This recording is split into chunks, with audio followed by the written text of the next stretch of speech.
going to start in talking a little bit about trauma, and then we're going to have a 5-minute break. And then Emma is going to come in and do a bit more of the nervous system, the brain, and also a tapping with us. Also worth saying, Emma, we put in page 10 of the workbook a tapping called the decompression tap, which is fantastic for the beginning of a session with a client to help them get present. Very, very simple, and it's in the workbook. Okay, so Right. understanding, is that okay? Is that Yeah. okay, Em? I was just answering a question. Sorry, I forgot I was not on mute. There we go. Let me mute myself. No, it's fine. Okay, so understanding trauma through a trauma-informed lens. As we mentioned already, trauma isn't defined only by what happened, but also by what was missing. It's also about how the nervous system internalized the experience, whether it overwhelmed a person's capacity to cope. One thing that is so important is the meaning of the experience to the client, not just the facts that define the trauma, but the meaning that the client takes from it. For example, what's traumatic for one person may be manageable for another. So really understanding what is happening within the client because of the trauma is absolutely vital. So, as I'm sure you will know, when safety feels threatened, survival responses are activated. The fight, anger, defiance, fighting, the flight, avoidance, over activity, running, escaping, freeze, shut down, numbness, actually even fainting can be a form of freeze. So, if you think of a Jane Austen heroine who faints and she has to be brought round with smelling salts by Mr. Darcy or whoever. So fainting can be a freeze response. Now, another one that I like to add in, which is fawn. Now, the first time I saw this categorised was by a person called Pete Walker. He's written a great book on complex PTSD, which is in the bibliography. Fawn being a trauma response, fawn being people pleasing, over accommodating, acquiescence, complying. Okay.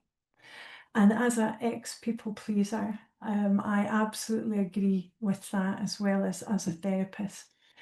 So all these responses, they are adaptive. They're not flawed. They're responses that have developed in unsafe or unpredictable environments, and they can become automatic and triggered by the present day cues that might resemble a past threat. Okay. And really, this is a presenting past in action, the unresolved emotional wounds playing out in the now.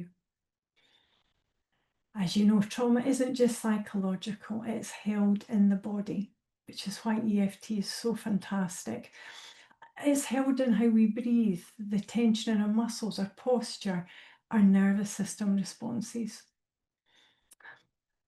Trauma which has occurred before language, so in a very, very young child or an infant, is stored as a felt experience, not a story. These experiences are stored in the body as sensations, not words.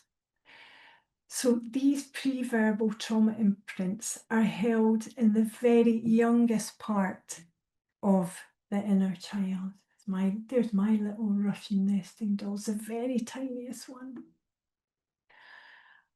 And excuse me, they're experienced as a felt sense, which is why we need a body-based approach as well as the talk therapy. So let's look at this slide. We're turning back to Dr. Basil van der Klok again, and some of his core insights about how we are triggered and how we re-experience trauma.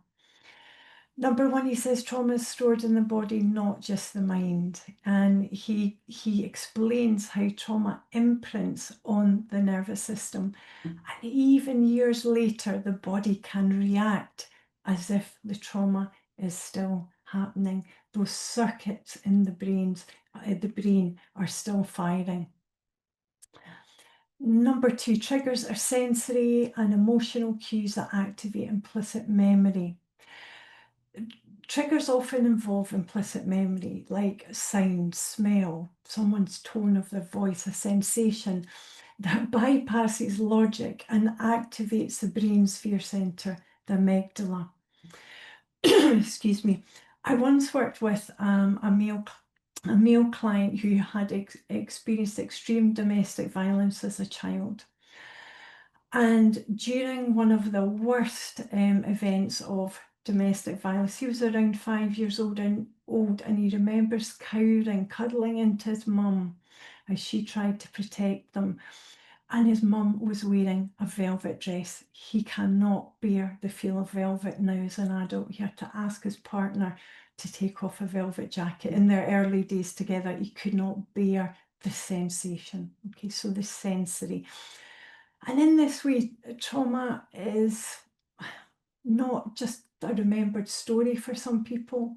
It's experienced often as sensory fragments. Number 3, re-experiencing isn't just remembering, it's reliving, yes. And survivors may relive trauma through flashback, nightmares, panic and freeze responses, emotional flooding, hypervigilance, and many more. Number 4, trauma shuts down the rational brain, the thinking brain, or as Emma calls it, the thinky brain. And so when triggered, for example, the speech center can shut down, that part of the brain that operates speech. And it can make it so hard to speak or to explain what's happening, and people may go blank. They may shut down because the prefrontal cortex has shut down and the limbic system, the body, has taken over.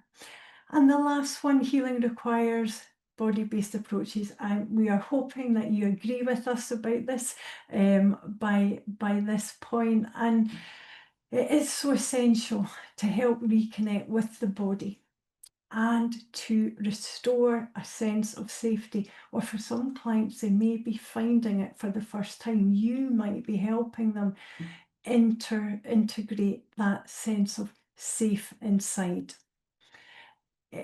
Dr. Gabor Mate, who writes extensively about trauma, he says one of the biggest wounds that happen from trauma is a disconnection from self.